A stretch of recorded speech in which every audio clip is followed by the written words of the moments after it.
Hello, my dear students. Good morning and जय श्री कृष्णा.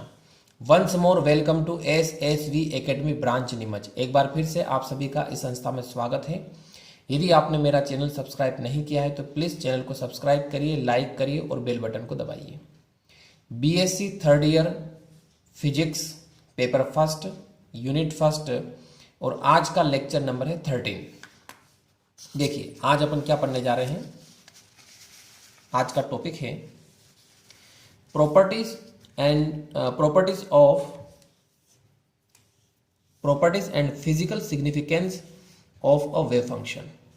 जो wave function sine होता है, ठीक है, तो इस वेव फंक्शन साइन की प्रॉपर्टी पढ़ना अपने को, इसके गुण पढ़ना है. फिजिकल सिग्निफिकेंस इसको बोलते हैं भौतिक महत्व.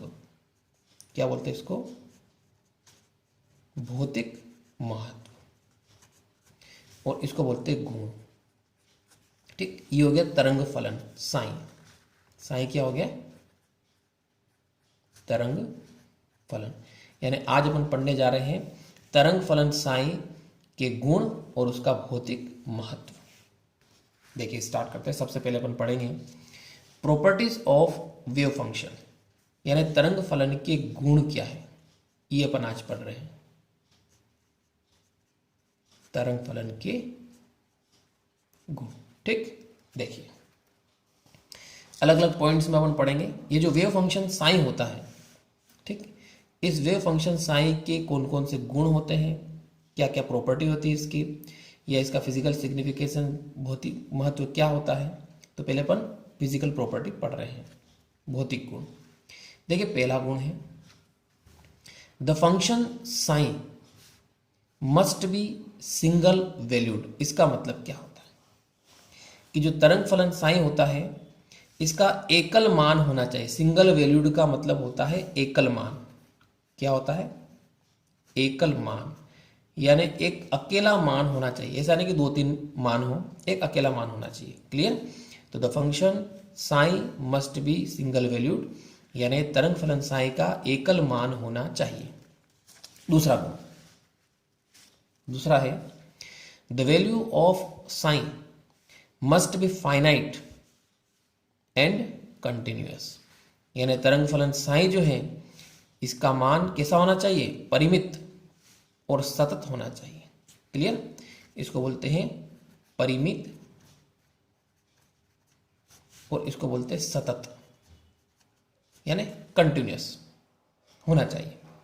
तीसरी प्रॉपर्टी द प्रोबेबिलिटी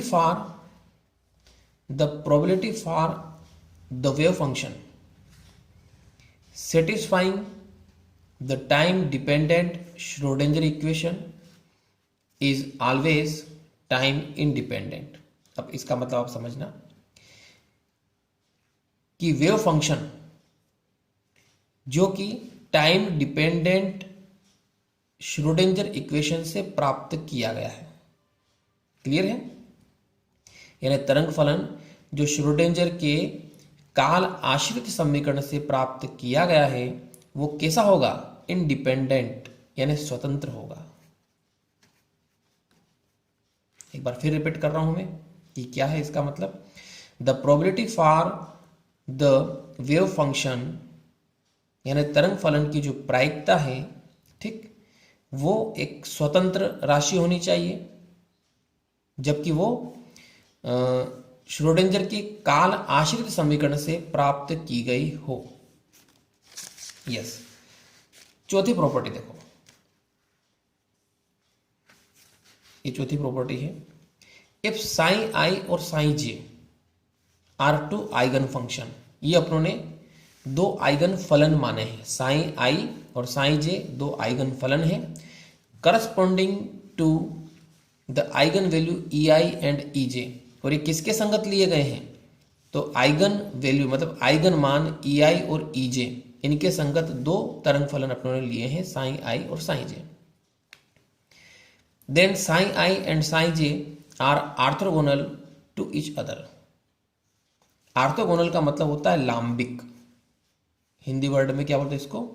लांबिक बोलते हैं. अब इसको देखो एक बार फिर समझो. साइन आई और साइन जे दो आइगन फलन है, किसके संगत है? आइगन मान EI और EJ के संगत है। तब साई आई और साई जे ये परस्पर लांबिक होंगे। कुल मिला के साई आई और साई जे क्या होंगे? परस्पर लांबिक होंगे। अब लांबिक होने के लिए क्या शर्त है? वो ये शर्त होती है वॉल्यूम इंटीग्रेशन साई आई साई जे स्टार डीवी, या वॉल्यूम इंटीग्रेशन साई आई पर अब की बार इस पर स्टार लगा दिया आई पर, और जे ऐसा कैसा आ जाएगा? D v equal to 0। ये लांबिक होने की शर्त होती है। Is that clear? पांचवी प्रॉपर्टी देखते हैं अपन। पांचवी प्रॉपर्टी में क्या है देखो, if a normalised orthogonal wave function, यदि प्रसामान्यीकृत, इसको बोलते हैं प्रसामान्यीकृत, और ये तो पढ़ लिया आप लोगों ने, लांबिक, ठीक।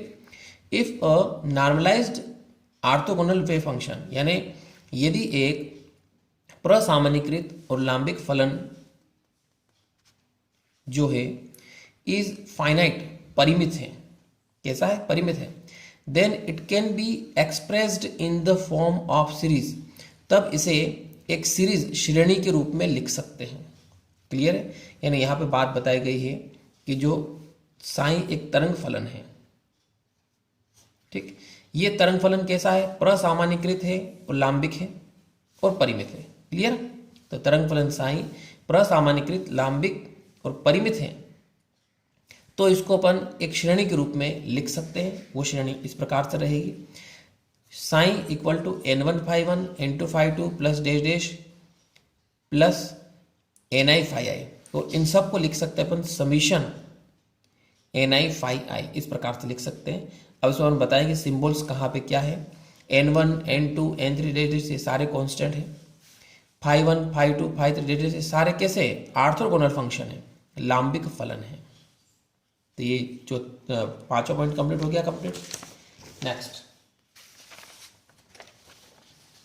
छठा पॉइंट देखो, the value of mod psi square must be 0 at infinite, यानी मोड साई स्क्वायर का जो मान होता है वो अनंत पर हमेशा 0 होगा। ठीक, देखो ये साई की वैल्यू 0 होगी, कहां पर होगी? अनंत पर होगी, r टेंड्स टू इन्फिनिटी। तो ये तो हो गया अपने प्रॉपर्टीज वेव फंक्शन की। अब हम पढ़ने जा रहे हैं फिजिकल सिग्निफिकेंस,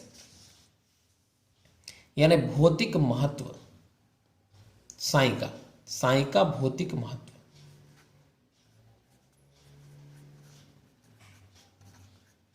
अब ये भौतिक महत्व क्या होता है? तो सबसे पहले बात करते हैं अकॉर्डिंग टू श्रोडिंगर। श्रोडिंगर ने क्या कहा? देखो, श्रोडिंगर के अनुसार एक वेव पैकेट जो होता है, तरंग पैकेट, क्या बोलते हैं इसको? तरंग पैकेट जो होता है is represented in the form of wave function. यानी श्रोडिंगर ने कहा कि जो वेव पैकेट होता है, तरंग पैकेट होता है, उसको एक तरंग फलन साई के रूप में व्यक्त किया जाता है। Clear? Which is represented by Greek letter, यानी इसको एक ग्रीक अक्षर से रिप्रेजेंट करते हैं। ये जो सिंबल होता है साई, ये ग्रीक अक्षर होता है। Sai consists real and imaginary part, यानी जो साई में दोनों प्रकार के पार्ट होते हैं। दो इस प्रकार से आपने पढ़ा होगा 11th में सम्मिश्र संख्या। सम्मिश्र संख्या किसे कहते हैं? जिसमें वास्तविक और काल्पनिक दोनों भाग आ जाते हैं, मतलब आयोटा वाली संख्या। तो देखो ये साई क्या होती है? आयोटा वाली संख्या होती है, x plus minus iota y, इस टाइप से। x इसमें रियल पार्ट कहलाता है, वास्तविक भाग, y इमेजिनरी पार्ट कहलाता है, काल्पनिक भाग। क्लियर? वेव फंक्शन साई, जो वेव फंक्शन साई होता है, तरंग फलन साई जो होता है, must be continuous and single valued everywhere. ये अपन पहले पढ़ चुके। तो तरंग फलन साई का जो मान होता है वो सतत होता है और एकल मान होता है। एवरीवेयर मतलब हर जगह। ठीक है, यानी तरंग फलन साई का प्रत्येक जगह जो मान होता है वो एकल मान होता है और सतत होता है। Psi must be finite and normalised, यानी जो फंक्शन साई है ये परिमित होना चाहिए। कैसा होना चाहिए? परिमित। और मस्ट बी नॉर्मलाइज्ड और प्रसामान्यीकृत होना चाहिए, प्रसामान्यीकृत। और इसका मतलब क्या होता है? परिमित। ठीक है, तो तरंग फलन साई कैसा होना चाहिए? परिमित होना चाहिए और प्रसामान्यीकृत होना चाहिए। The wave function psi has no direct, देखो the wave function psi has no direct physical significance, यानी तरंग फलन साई का सीधा सा कोई भी भौतिक महत्व नहीं है, मतलब सीधे सीधे कोई भौतिक महत्व नहीं है साई का। ठीक है, यानी कहने का मतलब है कि साई का कोई भी भौतिक महत्व नहीं होता है। तो फिर किसका भौतिक महत्व होता है? तो इसकी बजाय मोड साई स्क्वायर का भौतिक महत्व होता है। क्लियर? तो साई का कोई भी भौतिक महत्व नहीं होता है, इसके बजाय साई स्क्वायर का भौतिक महत्व होता है। वही बात अपन बता रहे हैं। The wave function psi has no direct physical significance, यानी तरंग फलन साई का कोई भी भौतिक महत्व नहीं होता है।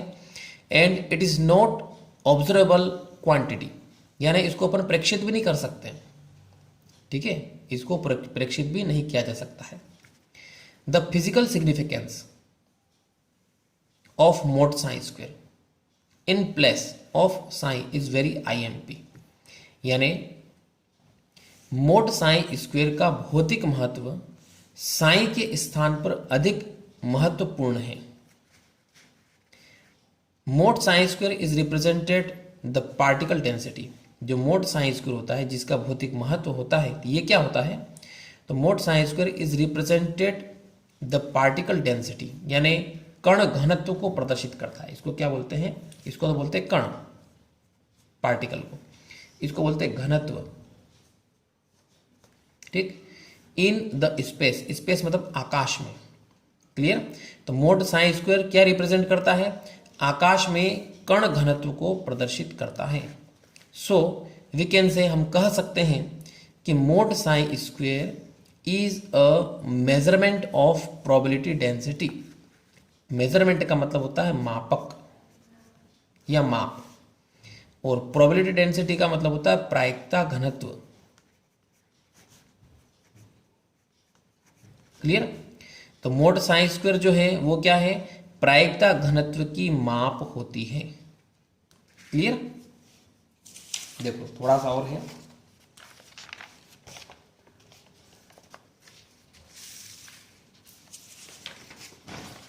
ये देखिए। So probability of finding a particle at position XYZ in a small volume, यानी XYZ स्थिति में किसी कण के पाए जाने की प्रायिकता, वो भी सूक्ष्म आयतन में। देखो एक बार फिर रिपीट करता हूं, किसी सूक्ष्म आयतन में स्थिति XYZ पर कण के पाए जाने की जो प्रायिकता होती है, ठीक है, वो अपन निकाल रहे हैं। अब यहाँ पे स्मॉल वॉल्यूम क्या है ये अपनों ने बताया है, ये स्मॉल वॉल्यूम आ गया है। ये स्मॉल वॉल्यूम कहलाता है dV equal to dx dy और dz। ठीक, अब ये कैसे दिया जाता है इस इक्वेशन के रूप में? इसका इक्वेशन ये होता है, ये होता है प्रायिकता, प्रोबेबिलिटी निकाल रहे हैं। ठीक है, ये प्रोबेबिलिटी मतलब प्रायिकता निकाल रहे हैं। तो प्रायिकता dp equal to mod psi square into dv, ये प्रायिकता का सूत्र होता है। क्लियर? अब यहां से अपन इसको इस प्रकार लिख सकते हैं, dv की वैल्यू रख दी देखो अपनों ने dx dy dz। तो ये जो प्रायिकता, ये प्रायिकता कौन सी है? सूक्ष्म आयतन dv। जैसे सपोज अपनों ने एक ये सूक्ष्म आयतन मान लिया, एक स्पेस आकाश में एक सूक्ष्म आयतन मान लिया है dv। तो इसमें कण कहीं पर भी रह सकता है, जैसे मान लो पार्टिकल यहाँ पे है, तो इस पार्टिकल के यहाँ पे एक सूक्ष्म आयतन में पाए जाने की जो प्रायिकता होगी उसका सूत्र ये हो गया। क्लियर? अब इस सूक्ष्म आयतन की बात कर रहे हैं, अब संपूर्ण आयतन की बात करें।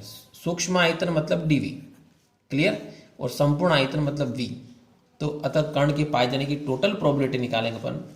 तो टोटल प्रोबेबिलिटी कैसे निकलेगी? देखो, वी नो दैट, हम जानते हैं टोटल प्रोबेबिलिटी इज ऑलवेज 1, यानी टोटल प्रायिकता कितनी होती है? 1 होती है। ये आपने 11th 12th में पढ़ चुके आप कि किसी कण की या किसी घटना के घटने की संभावना और न घटने की संभावना दोनों का योग कितना होता है? 1 होता है। देखो किस टाइप से, PA plus PB bar equal to कितना होता है? 1। ये आप पहले पढ़ चुके हो, यानी कुल प्रायिकता कितनी होती है? 1 होती है। तो यहाँ पे टोटल प्रायिकता निकालेंगे तो इंटीग्रेशन करना पड़ेगा। तो डीपी का इंटीग्रेशन करेंगे अपन, जैसे ये डीपी है, ठीक, इसका इंटीग्रेशन करते हैं तो ओनली पी आता है। जैसे डीएक्स का इंटीग्रेशन करते हो आप तो क्या आता है, एक्स आता है, ठीक, उसी प्रकार लिखा आप लोगों ने। तो इधर इसका इंटीग्रेशन पी हो गया, इधर ट्रिपल इंटीग्रेशन होगा क्योंकि यहाँ पे 3 डायरेक्शन है, एक्स वाई जेड, तीनों में लिमिट क्या आएगी, माइनस इन्फिनिटी से प्लस इन्फिनिटी, यानी माइनस अनंत से प्लस अनंत तक कण के पाए जाने की प्रायिकता। ये टोटल प्रायिकता कितनी हो गई, 1 हो जाएगी। Is that clear? अब देखो इसको अपन इस प्रकार से लिख सकते हैं, मोड साइन स्क्वायर को लिख सकते हैं साइन साइन स्टार, और dx डिवाइड dz को लिख सकते हैं dv, ये इस प्रकार से। अब अपन क्या करते हैं, ये तीनों डायरेक्शन में आ रहा है एक्स वाई जेड, अपन केवल एक डायरेक्शन में लेते हैं। एक डायरेक्शन में कैसे लेंगे, लीनियर मोशन के लिए, यानी रेखिक गति के लिए, ठीक, लीनियर मोशन मतलब रेखिक गति के लिए अपन इस इक्वेशन को लिखेंगे। तो ओनली 1 इंटीग्रेशन आ जाएगा, माइनस इन्फिनिटी से plus infinity, psi psi star into d v equal to कितना आ जाएगा, 1 आ जाएगा। अब ये जो एक शर्त आ रही है, इस शर्त को स्पेशल कहा जाता है नॉर्मलाइज्ड या नॉर्मलाइजेशन, प्रसामान्यीकरण इसको कहते हैं। देखो आगे पढ़ते अपन, एबो कंडीशन इज कॉल्ड नॉर्मलाइजेशन, यानी ये जो उपरोक्त प्रतिबंध आ रहा है, कंडीशन को बोलते हैं प्रतिबंध या शर्त, ठीक है, शर्त भी बोल सकते हो और प्रतिबंध भी बोल सकते हो, दोनों चलेगा कंडीशन का मतलब, ठीक। तो जो उपरोक्त शर्त या जो प्रतिबंध आ रहा है ये किसका है, ये नॉर्मलाइजेशन का है, मतलब प्रसामान्यीकरण का है, प्रसामान्यीकरण, ठीक, यानी उपरोक्त जो प्रतिबंध आ रहा है ये प्रसामान्यीकरण की एक शर्त है। And here sine is called normalised function, यानी जो साइन है ये क्या कहलाता है, प्रसामान्यीकृत फलन कहलाता है, प्रसामान्यीकृत फलन, ठीक, क्या कहलाता है, प्रसामान्यीकृत फलन कहलाता है।